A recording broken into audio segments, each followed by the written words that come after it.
I have been EV shamed for over a decade. Ever since I bought my 2012 Tesla Model S, and it's still happening to this day. The reason I wanted to talk about it on this channel today is because we've had two pretty big instances of this in the media. One was against Elon Musk, out of all people, and another one happened on Fox News, which resulted in something kind of funny. And of course, by funny, I mean sad. So I'll tell you all about it. We're going to talk about what EV shaming is. I want to hear from you guys if you've been ever EV shamed, and I'll take more questions from you right here in the live chat. But please stay on topic. And we're going to start right now. Welcome to E4 Electric, where I expose the truth behind the electric car headlines. And if you want to hear more about what's happening in the electric car universe, don't forget to click on that subscribe button. It's not as cushy as this one, but it still works. It's right there on your screen. And of course, the bell notification icon so you don't miss anything moving forward. All right, so first of all, in the chat, go ahead and let me know where you're watching me from, what kind of electric car you drive or hoping to drive, and if you've ever been EV shamed before. Now, you're probably asking, Alex, what the hell is EV shaming? Well, it is basically when someone's saying, hey, you over there with your fancy electric car, you say you are all for the environment, but really when you plug it in, the electricity comes from the coal plant. So you're really polluting as much as everybody else. You're just pretending to care about the trees. So that's kind of one example of EV shaming. Now, the other one, of course, and I'm sure you've heard this one before, it's, hey, making an electric vehicle takes so much more energy, dirty energy, and then the battery recycling, all kinds of stuff that actually, when you make an electric car overall, it's much dirtier and pollutes the environment way more than when you make a gas car. Now, at first, you would say, "Oh my goodness, wow, that's a good point." But then, if you think about what do you call those things? Nobody cares about them anymore. Oh yeah, facts. If you think about facts, then all of a sudden, neither one of those arguments actually holds any water. Now, let me go over them and tell you why. And then, of course, I'm going to play you the clip about what happened at Fox News. Always fun over there. I will show you the tweets about Elon Musk and EV shaming him, as all good debates happen on Twitter, this one as well. And then I'll tell you about something that I witnessed a few years ago that I thought, oh my goodness, I should expose this. And then I was like, no, I would be EV shaming. Now, of course, I didn't say that because I only discovered the term very recently, but I'm proud that I kind of held myself back. So we're going to do all of that. Don't forget that super chats will get a priority. But other than that, I will be happy to answer questions. Just like I said, please don't forget that. Let's just stay on topic, right? Unless you want to talk about my wardrobe, my awesome pink watch, then of course they take even higher priority. Before we get to all of that, of course, a quick reminder that this video is brought to you by CCAN. Time is running out to win a Rivian truck or a deluxe Tesla. The climate nonprofit CCAN Action Fund will draw the winner of its annual EV raffle in early September. Barely 1,000 tickets remain, so buy them at evraffle.org or click the link in the description of this video. And by NeoCharge, guess what? The 220 outlet that powers your dryer can now be split to also power your EV with the help of the smart splitter, which will automatically switch back to your dryer while you're doing laundry. Get one today and use the discount code in the description of this video. All right, so let's do a little bit of reasoning here, right? Now, the argument about the fact that electricity comes from coal plant was somewhat reasonable at first, but as you know, more and more utility companies get their electricity from green sources, wind and solar. As a matter of fact, you used to have to pay extra to some utilities, and maybe still the case. But now a lot of them, I believe SMUD in Sacramento, the utilities in Santa Clara, California, the last couple of places that I really enjoyed living at, they just do 100% renewable energy. So that obviously is changing. Of course, now people actually put solar panels on their houses, and that obviously gives you nothing but clean energy. So that argument is losing steam, literally. Now, as far as making electric vehicles dirty, that also held some water. Of course, the power plants now, the automakers are putting up the plants and factories that are carbon neutral. Now, as you probably see, if you've seen the John Oliver show in the last couple of weeks, you know that that's a very tricky term, but they are moving forward to actually get as much of the energy as possible when they're making electric cars, that it would be green energy. Of course, battery recycling is becoming more and more of a thing. JB from Tesla actually spun off his own company where he now do battery recycling. He's not the only one. He's probably the most popular one. So a lot of these things are changing. And one thing, of course, the people who make that argument forget is that don't forget that when you make an electric car and a gas car, you make them so people drive them. Now, as soon as you start driving them, of course, that's where the main of the pollution from gas cars comes from, and it quickly catches up and passes an electric car that doesn't pollute at all. So I believe the last time I checked, it was about that 30,000 miles an electric car starts beating the gas car, but it's going to be falling very quickly with every factory that electric car manufacturers build. It will be pretty obvious that it's basically it's good. The arguments are going to get weaker and weaker. But the bigger argument about this, and before we get into some deep philosophical stuff, let me show you what happened with Fox News, because this is, I guess, Prince Harry. It was I guess the target this time, and now, before I show you the clip, mind you, the quality of this clip is a little weird because somebody took a video of it on their phone. This is one of the Reddit users, so thank you for them for doing that, because Fox News took this down. And let's see, and if you've heard about this story, don't cheat, but if you haven't, let me know in the chat if you can spot a bit of just a tiny little inconsistency with this story. So here's the clip from Fox News. Well, Prince Harry being accused of climate hypocrisy over this photo. The Duke of Sussex spotted at the Santa Barbara airport for a flight on a private jet. The aircraft reportedly idled on the tarmac for, 30 minutes or so as he waited for his staff to arrive in a gas-guzzling SUV. Prince Harry, of course, regularly speaks out about climate change. Tom Shalhoub. All right, so I don't know if you noticed, but the gas-guzzling SUV, of course, turned out to be the Audi e-tron SUV, which is a fully electric car. Now, the reason we had to watch this pirated version of this is because once Fox News realized this, they took it down. Now, by the way, just so you guys know, I am an independent. I am not a Republican. I am not a Democrat. I am independent. I don't care about Biden or Trump. I care about American people, since I live here, which may not be for long, but that's a whole different story. By the way, let me know, you guys. I've never done a video about sort of what's happening behind the scenes or some of my personal stuff.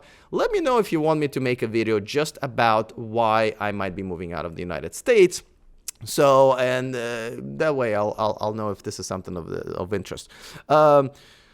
So I'm the same way I am with, like, for example, I don't care about Tesla or Rivian. I'm not for Rivian or Tesla. I'm not against them. I don't care. They're multi-billion-dollar corporations whose the only legal goal is to make money for the investors. And I definitely don't care about the investors. What I do care about Tesla customers and Rivian customers. So when those companies do something right for the customers, I celebrate. And when they do something wrong, which has been happening a lot lately, I have to admit, that's kind of my job. Literally, that's what this channel is for.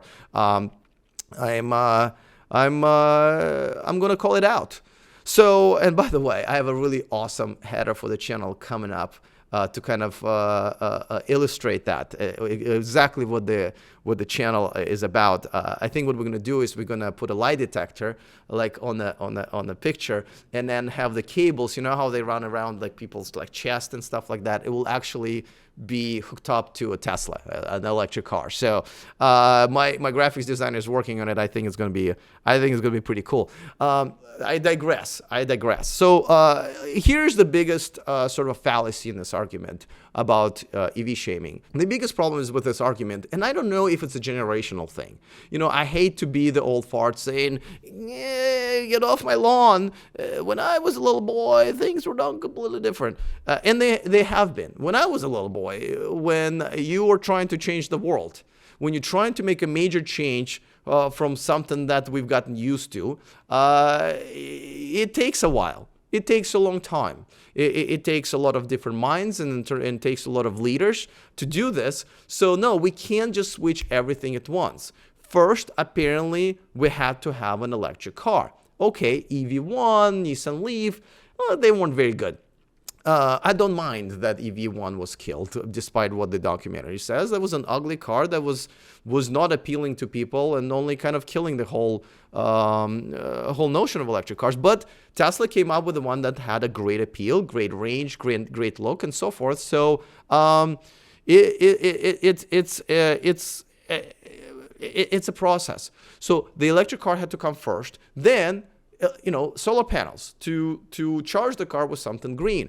Then the fast charging stations. Well, they're being converted to using more and more green energy. Guess who's doing it? Tesla. And other companies that are finally coming up, and it takes a lot of money to do this. Then they have to build factories that use less and less and less dirty energy, right?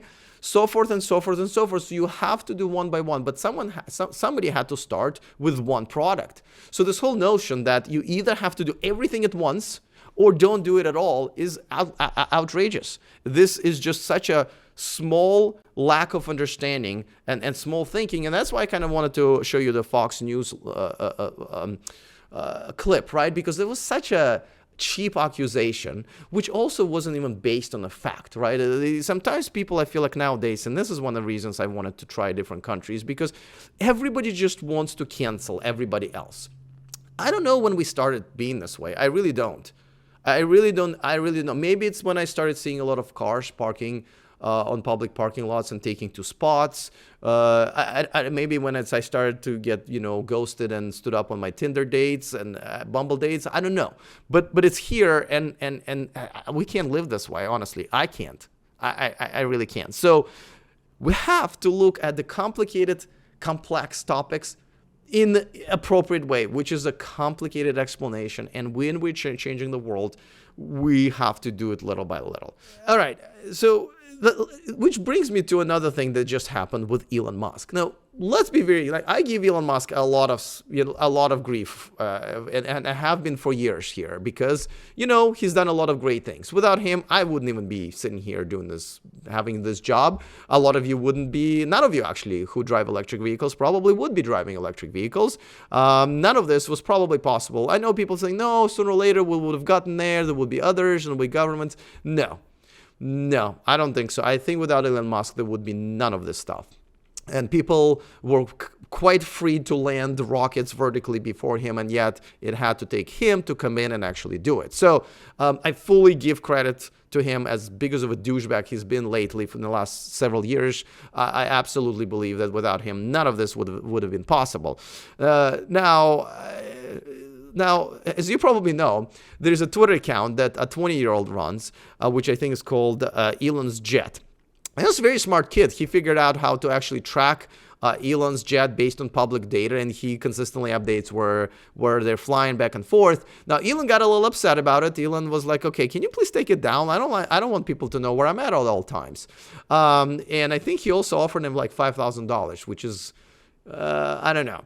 Now, the kid said hell no, and I don't know if he asked for more, but I don't know why Elon didn't offer him more. But basically, the kid kept going. Now, recently, he said, you know what, I will take it down. This kid is great. I'm going to try to see if I can interview him, because this is a great story, and you can look at it. You can look at that account. So he said, you know what, Elon, if you put me on your jet and spend a day with me, I will take it down. So sort of a make a wish kind of a request. So weird. Like, why not ask for an interview or something like that? But I digress. So anyway, so as he was tracking it down, I guess one of the trips, and you'll see it on the screen in a second, was from San Jose, California to San Francisco. Now, this is not the account. This Hayden guy, Hayden Clarkin, he posted this based on what Elon Jet account was saying, and he said, look at Elon Musk. This little turd is taking a 7-minute flight from San Jose to San Francisco, even though it takes like 35 minutes by car or like 5 stops on BART or whatever the transits that we have here.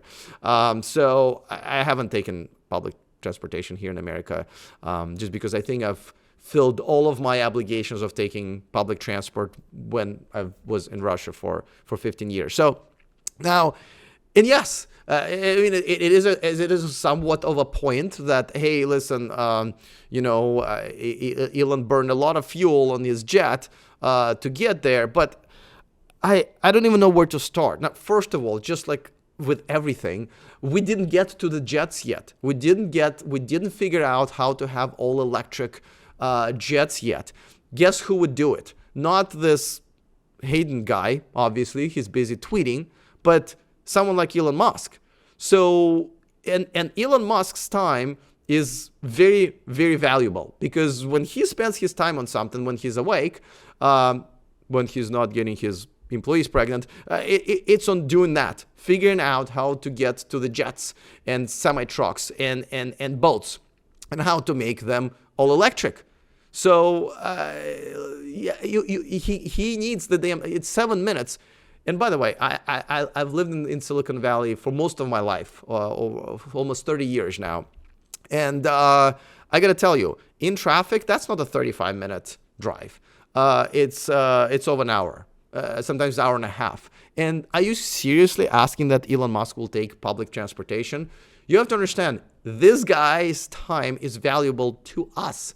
If you're pro-environment, if you're pro-electric cars, his time is very, very valuable to us. So let him take the damn jet if he thinks that he can do something really good in those extra 45 minutes to an hour, not riding a bus or a train or in a car, even if it's a Tesla. So, and this, a lot of times I noticed it's... Pierre is asking me, employee is pregnant. Pierre, let me get you updated. So what Elon has done on his spare time is last year he fathered 3 children because we don't have enough people on this planet. One of them was where's Pierre's? Oh, here it is. One of them was to have a baby with Grimes, but while they were getting the baby, I think it was so. See, he got one of his employees at SpaceX, I think, pregnant, and they had twins. So apparently, not all of his free time goes to developing electric jets. But guys gotta have fun, and it looks like he believes that we actually need more human beings on the planet than less. Which, again, another thing I don't really understand how a genius like him can make that argument. But again, I digress. By the way, look it up here if you want. It's a fascinating story. So, and then Dan Harold says, would you rather have 12 kids with Elon genes or 12 from parents who can't tie their shoes? That's a good point. If that would be a going exchange rate, right? If people who are not going to raise their kids well, or be able to give them proper care or education, would agree to hold off on their multiplying activities and say, you know what, Elon, go ahead and take this one. I would be all for it. Now, you can also make an argument that someone like Elon Musk probably doesn't spend that much time with his children, and I've heard that it's important to spend time with kids. Again, a rumor, I might be wrong. But I gotta say, I enjoyed spending time with my parents. I think that kind of affected me being at least not a bad human being. So, it's this argument also can have a bit of a different effect, but point taken. Now, all right, so I have a confession to make because several years ago when I actually went to the, what do you call it, to the annual shareholder meeting. Now, obviously, I wasn't let in because I don't own any shares of Tesla or any auto manufacturers. That would be unethical on my part. And that's kind of the problem that I have with many other YouTubers who talk about, or even sometimes come on this channel and talk about brands without disclosing that they're actually investors into either the brands that we talk about or their competitors. And even if when they do, the opinion is automatically biased because your financial future kind of depends on it sometimes. So I wasn't, they didn't let me. That's fine. I was hanging out outside with a semi truck. And so you'll see the footage right now. This is me filming. This is several years ago, I think 2018.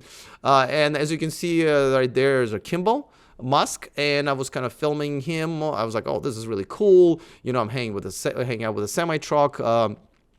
Kimmel is there, but then I realized that where he was going to get into to go home or to the airport or whatever was a huge gas guzzling SUV. Now, see, where's Fox News when you need it? And I was like, aha, got him. See right there, Elon's brother. After Tesla shareholder meeting, he's getting into this humongous gas guzzling SUV. What is the world coming to? This is awful. We need to call it out. And then I thought to myself, that's not fair. That's not really fair. In order for him to ride in an all-electric SUV, Tesla needs to make one. Now, I do have to say that at that time there was a Model X, but it's why bite the hand that feeds you, right? Why attack the same side? Obviously, he is one of the most environmentally conscious guys. I believe he has an organization, besides being on Tesla board and participating, I think he has an organization about, somebody remind me on this, I think about growing healthy vegetables and garden stuff like that. So, so I decided, no, I'm not going to do it. That's unfair. I pride myself on being fair and unbiased, and I thought it was a very unfair call, and it would go against what I stand for, which is, let's get to where we're going with this. All right, Eric Child says, why do you persist in discussing Elon's personal matters when you have no knowledge of the details? Is it always wrong for a boss to have relations with an employee? Well, Elon Musk is a public figure, and what he does in his personal life does go to his character, and nobody uses more of his character in his public relations when it comes to his companies, including Tesla and SpaceX and so forth, than Elon Musk. So his personal life, actually, if it has some merit, can tell you about how he is as the CEO, as the leader in the electric car community, and it is a fair game. In this case, you can argue that screwing your employees, and I mean the other way, is not exactly a good character trait of someone who at least himself believes is a moral leader of the community. Call me crazy here. And yes, I believe having an affair with an employee is not only bad for you, not only bad for the employee, unless you're planning on marrying her, and having an actual relationship and just happens, But then in that case, you should somehow, either she needs to quit or you need to quit. You have to make it right, because it also sets a very bad precedent to the president for the rest of the company. By the way, feel free to, this is just my personal opinion, so feel free to let me know what you guys think about having personal relationships with your subordinate. It's not just an employee, subordinate, right? And I don't persist, by the way, in discussing it. And the only reason I brought it up is because it was a joke. See, Eric, sense of humor is very important, and that's what I kind of try to exercise here once in a while. So it's a joke. This is one of the reasons I want to get out of here. I don't need to be negative Nancy here, but Eric, you are the reason I want to live somewhere else, because there's too many people like you here who just take things just so seriously. And oh my God, how dare you attack my supreme leader, Listen, but he screwed his employee. If you don't understand why it's not good, at the very least, we're on different pages. But if you don't think it's relevant to his character and the way he runs his companies and the way he tries to morally lead people, I honestly don't know what to tell you. But the fact that you didn't even understand that was a joke, that's a problem. I gotta tell you, the fact that we're losing sense of humor over trying to cancel, attack each other, this is why I don't want to be here. I want to be somewhere else where people still have us. Glenn here is apparently a fan of my sense of humor, and I want to be more people around people like Glenn. So let's see. I'll take one more from Pierre, who says Tom Malogny doesn't agree with well, I'm assuming Pierre says he doesn't agree with me, though it's written in the code, I believe. But that's why I love having Tom on the channel, because there's no point of having somebody who agrees with me all the time. There's just none. I prefer people with other opinions as long as they're not purchased. In that case, I'm gonna kick you out of my channel, no matter how often you appeared here. Because then we have an actual discussion. I don't care if people take my opinion. My job is to give you guys information, unbiased information, give you my opinion as well, and bring someone else's opinion in. And then to come to full circle to Fox News, I report, you decide. How's that? All right, listen, guys, it's been fun hanging out with you. As always, this is the best part of my week. Thank you to my producer and director, AJ, who is now been, basically, he's the responsible for running the B-roll, switching the cameras, picking the best questions out of the chat. So please say thank you to AJ, and that way I was able to concentrate on talking and thinking rather than figuring out how this software works. So I appreciate it. Thank you to AJ. Thank you to all of you guys who've been watching. This will be edited and reposted. And if you're watching this in replay, don't forget, you can actually join me live and we can chat and I can answer your questions. It's much more fun that way. It's on Wednesdays at 1 p.m. Pacific time, which is still here in the United States, where I still live. All right, looking forward to all of your future comments. Other than that, see you guys next time, and remember to stay charged.